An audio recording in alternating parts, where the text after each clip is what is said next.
To Galaxy TV's primetime news. My name is Iribami Salako. We begin with headlines. Tinubu assures Nigerians of better economic output as the economy continues to expand following gross domestic product report by NBS. Plus, on the news, Joint Committee on Finance Budget Planning of State and House of Representatives deliberates on 2025 to 27 medium-term expenditure framework and FSP. From the international scene, Ayatollah says death sentences should be issued for Israeli leaders, not arrest warrants. Details of these are coming your way soon. Do stay with us.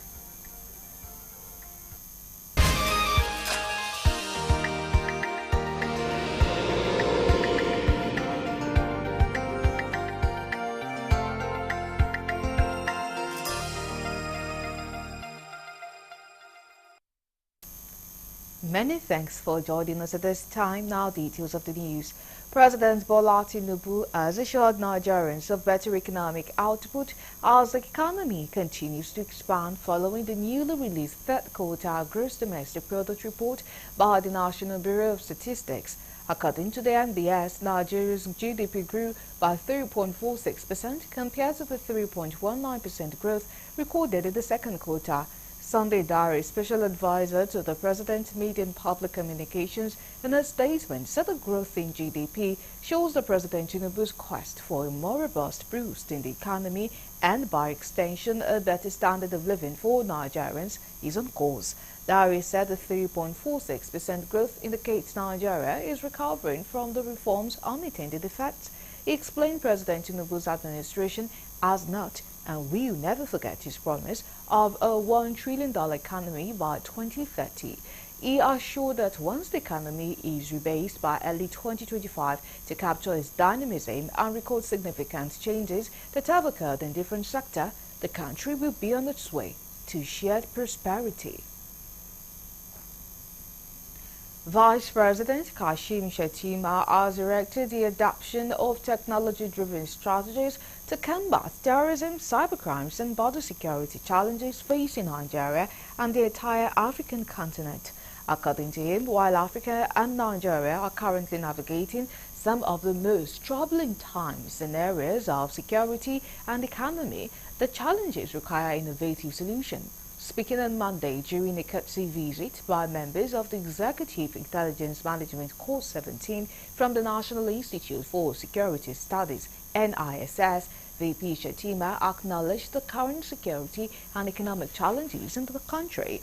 The Vice President also spotlighted Nigeria's youthful population with an average age of 16.9 years as a significant asset. Specifically, he noted that advancement in artificial intelligence (AI) presents significant opportunities to improve sectors such as agriculture, healthcare, financial inclusion, and security. Senator Shettima challenged leaders and participants to remain optimistic and proactive, just as he said that the challenges we face inspire us to put in our best effort. Our youth hold the key to AI-driven progress in agriculture, health, and finance. Together, we can overcome the obstacles and build a prosperous future for Nigeria and Africa. Earlier, Commandant Joseph of NISS lauded the success of the Executive Intelligence Management Course 17, which commenced in February 2024 with 91 participants from Nigeria's military, paramilitary, federal and state ministries and 5 African countries, including Chad, Cote d'Ivoire, Ghana, Rwanda and the Gambia. In a bid to shape Nigeria's fiscal future, the Joint Committee on Finance and Budget Planning of the Senate and House of Representatives convened a stakeholders meeting to deliberate on the 2025-27 Medium-Term Expenditure Framework (MTEF) and Fiscal Strategy Paper (FSP). The meeting aimed to align the nation's fiscal policies with its development priorities while addressing economic challenges. Chairman of the Senate Committee on Finance, Senator Sani Musa, representing Niger East Federal Constituency, in his opening remarks, described the MTEF and FSP as essential tools for guiding the nation's budget. It is imperative to address leakages across all revenue-generating channels We must focus on strengthening our institutions, enhancing efficiency, and embracing innovation to ensure that every naira due to the government is collected and accounted for. To draw a parallel, South Africa, for example, recently reported a tax revenue collection of 1.686 trillion rand, approximately about $94 billion. Minister of Finance and Economic Planning Adewale Edun expressed optimism that the administration's economic policies under President Bola Tinubu. He noted that Nigeria's GDP is on the rise and that, however, he acknowledged the high inflation rate and emphasized the need for targeted intervention to support vulnerable population. The Minister for National Budget and Planning, Atiku Bagudu, echoed this sentiment, emphasizing that strengthening domestic production could play a critical role in reducing inflation. His Excellency President Bola Ahmed Tinubu, Nigeria has changed fundamentally. His Excellency took over very difficult economic circumstances, as we know. Key decisions had to be taken to reset this economy on a macroeconomic path that was not just sustainable in terms of fiscal spending, but that would engender the investment by Nigerians. The National Assembly is unwavering in its commitment to fostering an economy that will make Nigeria a beacon for prosperity in Africa and beyond. We will continue to advocate for policies that promote economic growth, social equity, and sustainable development.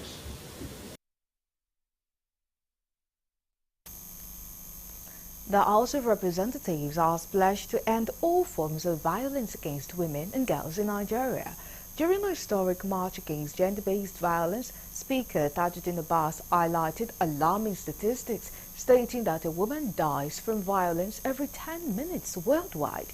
He described the trend as unacceptable and vowed that the National Assembly will work with law enforcement and other stakeholders to reduce such violence to the barest minimum. Abbas promised active participation in upcoming National Action Plan against women violence, emphasizing the House's commitment to enact robust policies that combat violence against women, children and girls. Honorable Kafilat Obara, chairperson of the House Committee on Women Affairs and Social Development, noted that 1 in 3 women globally experience gender-based violence. Inspector General Kayode Egbetokun, who received the petition, pledged to review and act on its recommendations. He stressed that eradicating gender-based violence requires collective effort beyond law enforcement. Minister of Youth Development Ayodele Olawande called for collaboration among ministries and agencies to drastically reduce gender-based violence in Nigeria. Every 10 minutes, a woman is being killed across the world. This is an unacceptable trend. This is an unforgivable trend.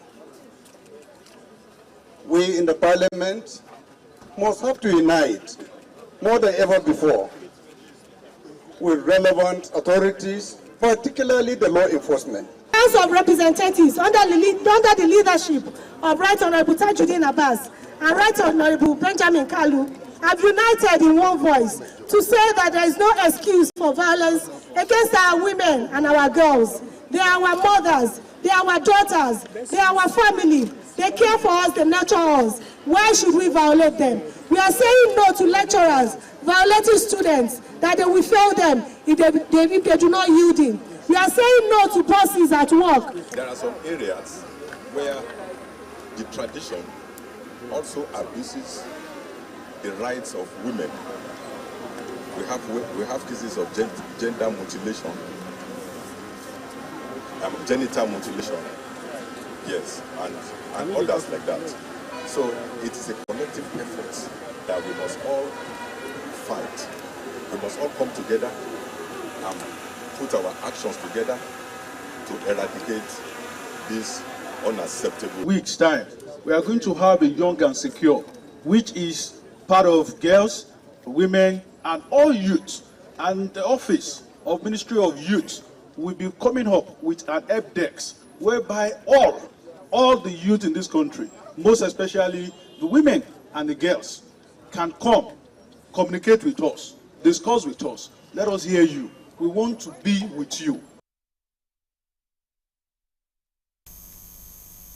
The opposite coalition in Nigeria's House of Representatives has accused some PDP governors and the party's National Working Committee (NWC) of plotting to retain acting chairman Umar Damagum in office until 2027 to weaken the party. In a statement signed by the spokesperson of the group, Honorable Kenga Ugochinyere, alleged that the plan includes installing 24 PDP state chairmen to endorse President Tinubu before the next election. Ugochinyere described the alleged move as an attempt to sabotage the party, asserting that measures are being put in place to counter the plot.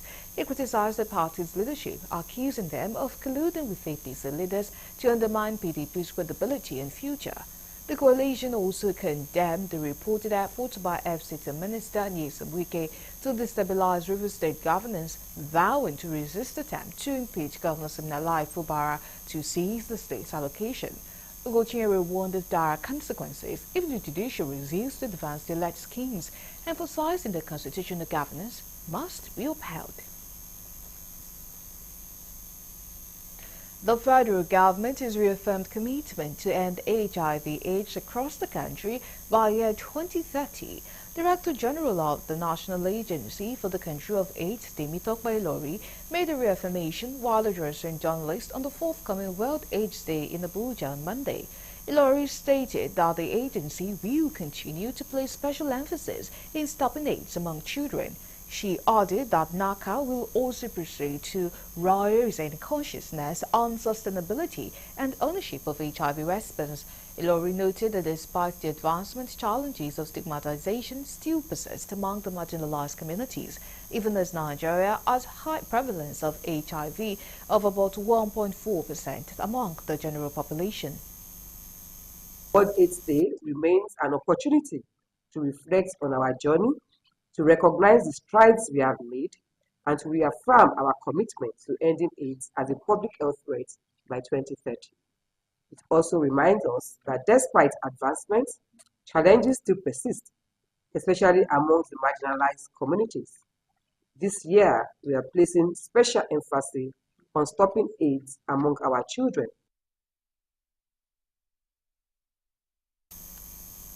And to other stories, experts in the energy sector have emphasized need for Nigeria to start refocusing on essential things, prioritizing some of the nation's energy framework, right-sizing them and making them smaller and fit that can be completed within the time frame. The African Initiative for Transparency, Accountability and Responsive Leadership, headed by Brown Ubefu, gave the indication at the Policy Dialogue on Sustainable Transition with the theme Balancing Gas and Renewable Pathways in Nigeria's Transition Strategy, which was held in Abuja on Monday. Ubefu stated that the road might be rough and tough, but by doing certain things rightly and changing the optics might help Nigeria develop a homegrown solution to its energy challenges. I think where we are today in Nigeria is that we need to start refocusing on what the essential things are, reprioritizing some of our energy framework, right-sizing them, and making them perhaps a little smaller and in bits that we can complete within some time frame. I recognize that if Nigeria fails to explore, discuss, and agree on how to treat gas and renewables in an integrated way over time, the credibility of Nigeria's energy transition plans might be called into question. Other speakers at the event called on relevant stakeholders to work in synergy with government to achieve the set policies of energy transition.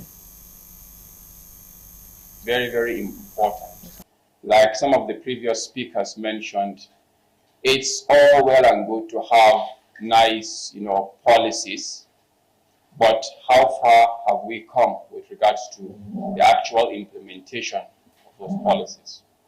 So I want to thank each and every one of you for being here today, and I also want to encourage us all to really make the most of this opportunity to say what's on our minds, to contribute.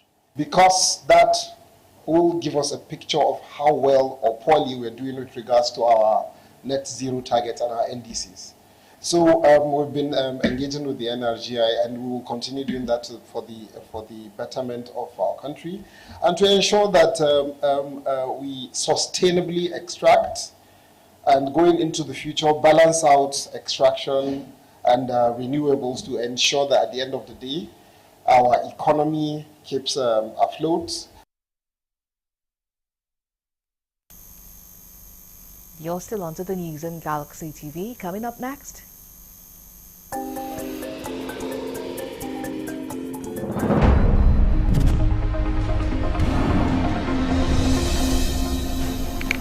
A 40 feet loaded container fell on a car Monday morning at Mile 2 on route to Apapa in Lagos State. Details of that and more coming your way after the break. Do stay with us.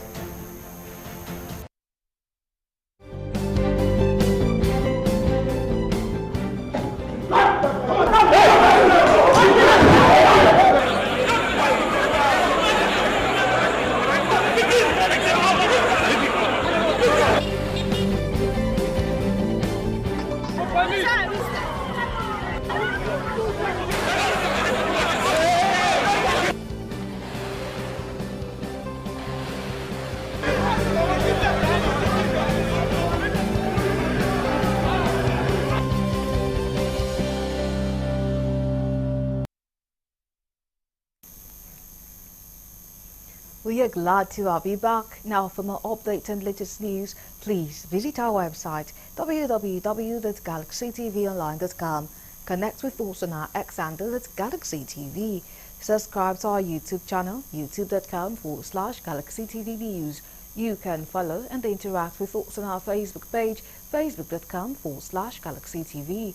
Remember to follow and tag us on our Instagram page at Galaxy TV. Our social media platforms are user-friendly and can always accommodate your live updates and comments, as you can easily scan our IG QR code. The Managing Director of the Nigerian Education Loan Fund, Nelson Akintunde Sawyer, has announced that the agency has disbursed 12 billion naira in student loans to date. Speaking during an oversight visit by the House Committee on Student Loans and Higher Education Financing in Abuja, he reviewed that 601,000 loan applications have been processed so far, with 321,000 approved and sent to institutions for validation. So he also noted that the agency has received 400,000 registrations, out of which 120,000 individuals have received stipends. The fund processes over 2,000 applications daily and is committed to ensuring fairness in loan disbursement across all regions. He further disclosed that 52,000 additional loans were approved last week for disbursement to institutions and individuals. Highlighting the challenges, Sawyer stated that managing a fund of this size without face-to-face interaction poses risks of fraud. To mitigate this, the agency meticulously reviews each application individually. We have 601 or so thousand loans that we have looked at to date. We have 321,000 applications that we have looked at, some of which we have approved and have sent off to the institutions to do validation. Last week we approved a further 52 institutions for disbursement and payment to the institution and to the individuals, because as you all know, we also pay a stipend. As the Chairman, House Committee on Student Loans and Higher Education Financing, Honorable Boyega Isiaka, commended Nelson's effort, stated that the agency's progress and statistics are satisfactory. Isiaka praised the student-led initiative as a positive step by the presidency, emphasizing the need for increased sensitization, particularly in southern Nigeria, where application numbers are lower than expected. We are satisfied that the company is taking off on a good note, and all the figures and statistics we are giving, we are sufficiently satisfied. Few areas were mentioned where the company needs to be improved upon, and we are going to follow up with that. But in all, I think this initiative by the president for student loan for Nigerian students is something that is very good, and we are also satisfied that the management that is put in place, to execute that, are doing well.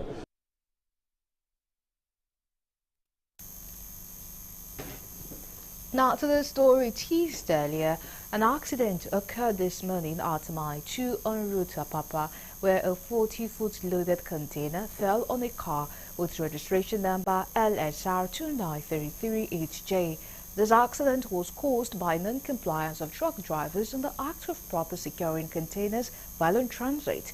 Through the swift and coordinated response of Lagos State Traffic Management Authority (LASTMA) and other emergency services, including the Federal Road Safety Corps (FRSC) and the Lagos State Emergency Management Agency (LRU), the driver of the vehicle was rescued alive. The victim received immediate medical attention after being rushed to the hospital by the Joint Rescue Team. Security during the operation was effectively maintained by officers from the Kirikiri Police Division, who ensured a secure and orderly environment for the emergency responders. Following the rescue, the car was successfully removed from beneath the container. Efforts to evacuate the falling containers were in full swing, while LASTMA officers continue to manage the scene to ease traffic congestion and return normalcy. The General Manager of LASTMA, Olalekan Bakari, has reiterated the critical importance of proper container securing by truck drivers and owners.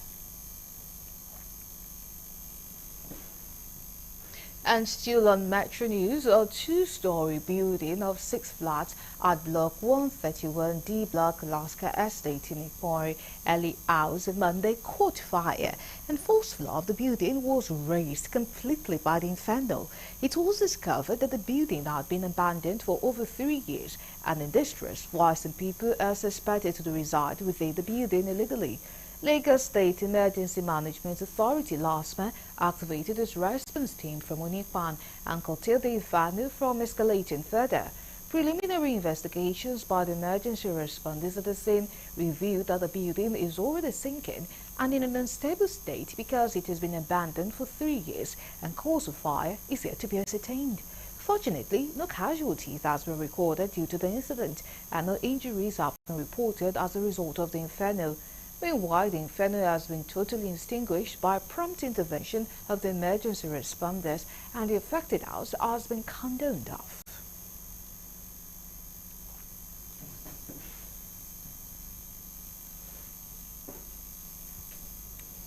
The Lagos State government has stated that about 30,350 individuals were receiving HIV treatment in the state. Dr. Tony Koka, the Commissioner for Health, Dr. Tony Koka disclosed this on Monday in Abeokuta at a news conference to commemorate World AIDS Day. Koka explained that children made up 2% of the population. The program is with the theme, Take the Right Path, Sustain HIV Response, Stop HIV Among Children in Ogun State, Nigeria. The Commissioner said the statistics highlighted the urgent need to focus on preventing mother-to-child transmission and ensuring that children living with HIV had access to the care and treatment they needed. With a prevalence rate of 1.6%, as mentioned by NIAID's 2018, this is a survey that was done in 2018, we are steadily progressing towards achieving the UNAID's 95-95-95 target, which is 95% of people living with HIV knowing their status, 95% of those that are diagnosed being on treatment, and 95% of those on treatment achieving what we call viral suppression. Cook noted that the state had achieved giant strides in combating HIV under Governor Dapo Abiodun's administration. She explained that it was important to recommit to the fight against HIV/AIDS. Dr. Coker added that by sustaining the HIV response and focusing on the needs of children, a healthy future for all is assured. The other thing we've done in Ogun State is we've provided some specialized machine called MPMA machines that would diagnose HIV in babies very early. So as soon as they're born, we can diagnose them and put them on treatment. If you treat HIV early, it doesn't then go on to being AIDS. So we're hoping that that also would give us some huge response.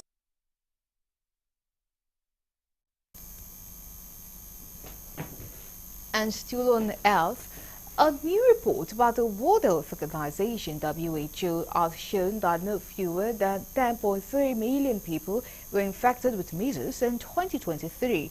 The new estimate from the WHO and U.S. Center for Disease Control and Prevention (CDC) showed that the surge was a 20% increase from 2022. The report further traced a surge in inadequate immunization coverage globally. Measles is preventable with 2 doses of measles vaccine, yet more than 22 million children missed their first dose of measles vaccine in 2023. Globally, an estimated 83% of children received their first dose of measles vaccine last year, while only 74% received the recommended second dose. Coverage of 95% or greater of 2 doses of measles vaccine is needed in each country and community to prevent outbreak and protect populations from one of the world's most contagious human viruses. WHO Director General Dr. Tedros Ghebreyesus, who spoke on the report, said measles vaccine has saved more lives than any other vaccine in the past 50 years. To save even more lives and stop this deadly virus from harming the most vulnerable, they must invest in immunization for every person, no matter where they live. As a result of the global gaps in vaccination coverage, 57 countries experienced a large or disruptive measles outbreak in 2023, affecting all regions except the Americas, and representing a nearly 60% increase from 36 countries in the previous year. The WHO reviews African, Eastern Mediterranean, European, Southeast Asia, and Western Pacific regions experienced a substantial upsurge in cases. Nearly half of all large and disruptive outbreaks occurred in the African region.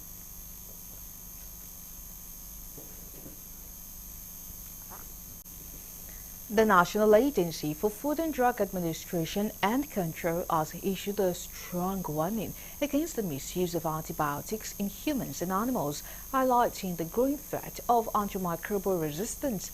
Speaking at the conclusion of the 2024 World Antimicrobial Awareness Week, held in collaboration with the Royal Danish Embassy and Denmark's Ministry of Environment and Food, NAFDAC Director General Professor Mojisola Adeyeye emphasized the dire consequences of such practices. She stressed the importance of obtaining receipt for antibiotic purchases to enable traceability in cases of resistance. Adeyeye warned of escalating difficulty in treating infections that were once easily managed with antibiotic, antivirus, and antifungals. She attributed the spread of AMR to several factors, including misuse of antimicrobial agents, the presence of substandard and falsified products, and irresponsible drug handling. Now to security. The air component of Operation Adinkai has destroyed a terrorist food depot and killed several insurgents during an airstrike on their enclave at Jubilaram in the Tundums area of Lake Chad Basin. This was revealed in a statement released by Director of Public Relations and Information, Nigerian Air Force Air Commodore Olushola Akinboyewa on Monday in Abuja. Akinboyewa stated that NAF aircraft carried out the operation on 23rd November at location identified through meticulous intelligence effort. The location was described as a critical food storage site and a sanctuary for terrorist commanders and fighters. He added that intelligence had linked the terrorists in the area to recent attacks, including an assault on troops in Kireto on 16 November. In response, NAF fighter jets launched a robust air interdiction mission, destroying identified structures, used as storage facilities, and neutralizing terrorists in sight. He further noted that the success of the operation was facilitated by extensive intelligence, surveillance, and reconnaissance mission conducted over several days, which confirmed the presence of terrorist structure camouflaged under dense vegetation.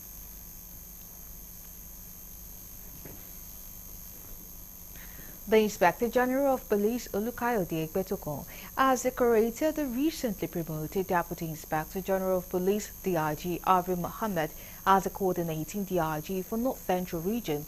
DIG Arvin Mohammed has a distinguished record of service characterized by exemplary leadership and dedication, having served in various capacities, including the COPS at Lagos State Police Command, CP Delta State Command, and AIG Zone 2 Onikon Lagos. Prior to his recent promotion, he served as the AIG Zone 1 Kano. The IGP, in his remarks at the event well attended at the Force Headquarters in Abuja, said the force remains resolute in its mission to eliminate gender-based violence and foster a community in which every individual feels safe and respected. It urged individuals to speak out against violence, seek help, and report incidents to the authorities. The IGP further reiterated his commitment to enhancing policing effort and ensuring effective law enforcement across the country.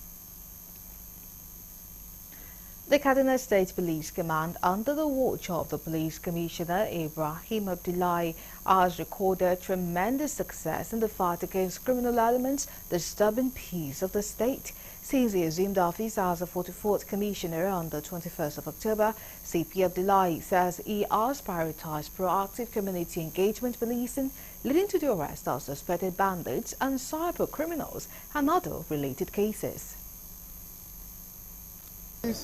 Proactive policing, community engagement, and collaboration with other security agencies to ensure the safety and security of all residents of Kaduna State.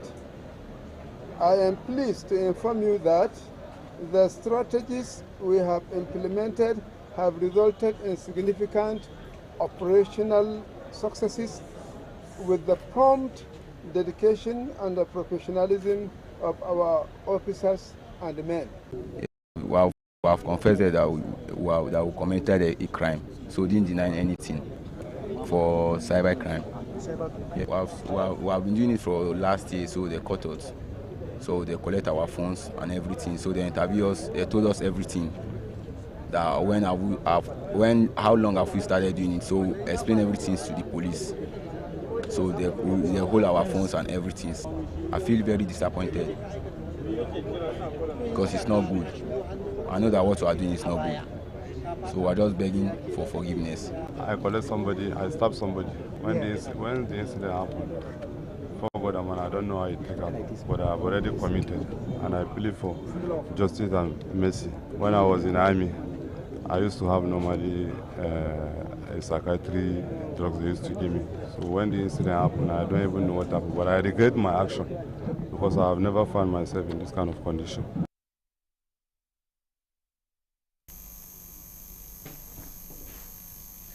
On still on security-related matters, in a bid to curb the proliferation of illegal arms, ammunition, child trafficking, and other illegal acts through its border towns, Oyo State government has pledged to reward security personnel and citizens who help apprehend perpetrators of such dastardly acts. The special advisor to the state governor on Homeland Security, retired Assistant Controller General of Immigration, ACG Segun Adegoke, stated this when he led the Security Committee on the sensitization tour of the state border towns. Adegoke said based on security reports and the interception of some trucks filled with arms and ammunition, the state governor, Engineer Seyi Makinde, mandated the Security Committee to visit and inform the border communities in the state on measures taken to stem the illegal acts. He stressed the purpose of the visit was to sensitize and educate relevant security stakeholders within the border towns on the dangers of possession of illegal arms and migration of irregular foreigners as they pose security threat to lives and properties. The local government visited Wajawa, Taki East Local Government, Iseyin Local Government, Ibarapa North Local Government, among others, where they had meetings with local government chairmen, border patrol security personnel, traditional rulers, and the interactive session with the people of the various local governments. They should give us information, actionable information, and the root causes of importation of arms are insecurity, communal clashes. They should endeavor to live in peace and unity among themselves. So the need for the possession and use of arms and ammunition will be reduced or eliminated. The security issue, we're all stakeholders in protecting our people. So it's not just a job. We have to support the effort of the executive government. And that is why I like what you say. If you see something, you must say something. My message to them is to maintain peace and cooperate with the state government on the issue of proliferation of small arms. Everybody that has arms, you have to submit it to government. My message to them is to live in peace and orderliness.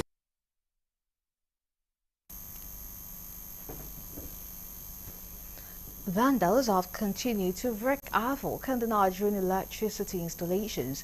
This act happens mostly in northern part of the country, where vandals disguise as scavengers and vandalize electric networking equipment, thus disrupting power supply, which indirectly affect business establishments and homes in almost every part of the country. Galaxy News correspondent Levi Joseph has more in this report. The issue of vandalism continues to plague Nigeria's power sector. It's on record that vandalism caused over 15% of power-related accidents, especially grid collapse, which unarguably affected lives of Nigerians and their business establishments across the country. Some people are in this country. They don't love Nigeria. They only want money in Nigeria. They have nothing to contribute to the development of this country. They just want money. That's what they want. They just want enjoyment. They don't want to suffer. They don't want to hustle. Those are the set of people that are stealing destroying the electrical installations and stealing them, destroying them. That kind of act, I regard it as economic sabotage. Those people vandalizing government property, particularly like the issue of resuscitating equipment, water corporation equipment, and all the rest, you will see clearly they are drawing it back. The improvement we are experiencing to witness in that field. And if you look at it, there are two contending matters there. Those people vandalizing it and those people buying it. If there are no buyers, there will not be a set of people who will be desperate to vandalize their products. Efforts of the Nigeria government to ensure adequate and constant power supply is being truncated by these faceless criminals who engaged in illegal scrap deals. So the first thing government have to do is making sure that they regulate the activities of the scavengers. They also regulate the activities of scrap buyers. Apart from getting the appropriate license or procedures or those, the activities also must be monitored. Take for instance, as early as 5 o'clock in the morning, you see some of these scavengers everywhere. Government must make sure that all those things, if you want to buy scrap, or you want to get scrap, or you want to take that, it is not by the night. There is power supply. Nigerians are still the one collapsing the system. It's like they are destroying the house they built with their sweat, with their money, with their hands. That is, I call it self-destruction. And I think the government of the day should swing into action by setting up a panel or committee to look into it, to investigate the issue, and find out persons involved, and ensure that those people, they face the wrath of the law. To stop activities of vandals across Nigeria will require concerted efforts of all and sundry, because vandalization of national assets is a loss to the country and we need another scarce resources to replace them. From Lagos, this is Lebi Joseph reporting for Galaxy TV News.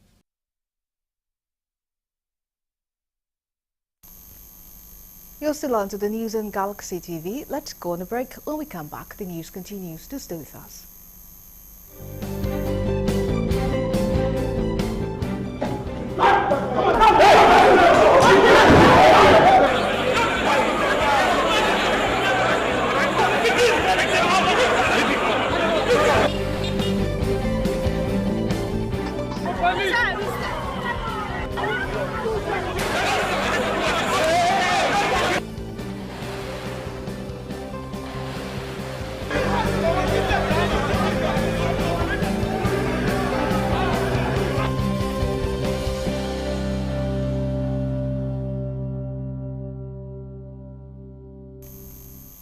We are glad to have you back. Now moving on with the rest of the stories. The police operatives in Katsina State have successfully rescued 14 passengers from kidnapping by bandits in Dennerau village in Magama Jibia local government area. The police spokesperson of the command, ASP Abubakar Aliyu, who stated this in a statement, said the incident occurred on Sunday at about 7:55 p.m. Aliyu explained that suspected armed bandits attacked 2 commercial vehicles on the road with intent of abducting the occupants. Aliyu, however, said 2 rescued victims suffered gunshot injuries and were rushed to the hospital for immediate medical attention. He said that efforts were ongoing to apprehend the fleeing suspect as investigation proceeds. The State Commissioner of Police, CP Aliyu Abubakar Musa, while commending the officers' exceptional display of gallantry and dedication to duty, charged them to sustain the tempo. He further urged the public with useful information on suspected criminal activities to continue to report to the nearest police station promptly. Former President Olusegun Obasanjo and some other medical experts have raised concerns over latest statistics indicating 14.3 million Nigerians have been involved in one form of substance abuse in the last 6 months. The concerns were expressed at a workshop on drug use at the Olusegun Obasanjo Presidential Library in Abeokuta, where speakers revealed that primary school students are also now involved in the menace of drug abuse, according to statistics. Former President Olusegun Obasanjo, in his remarks, advised addicts to seek help early.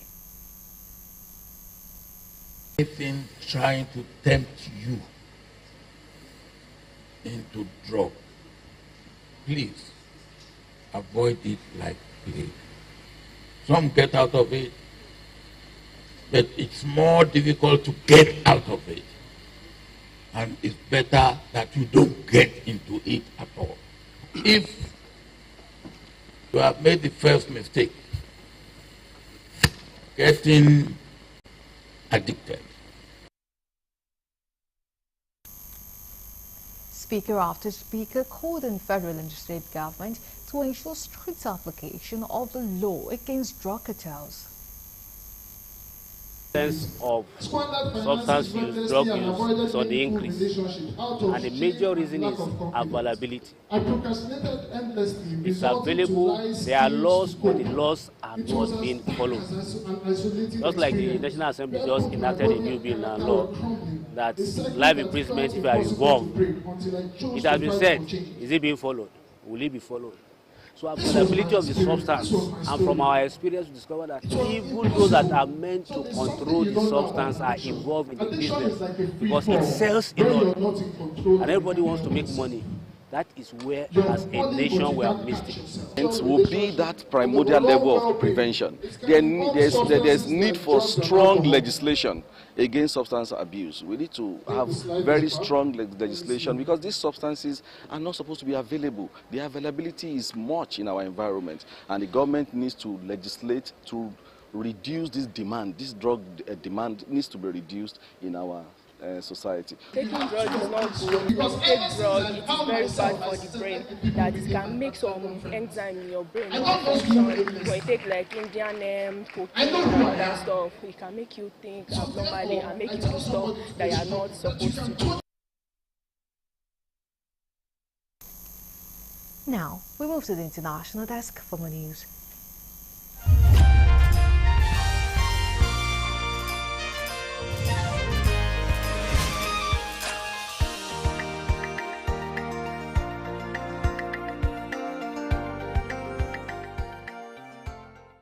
Hello and welcome to the Foreign News.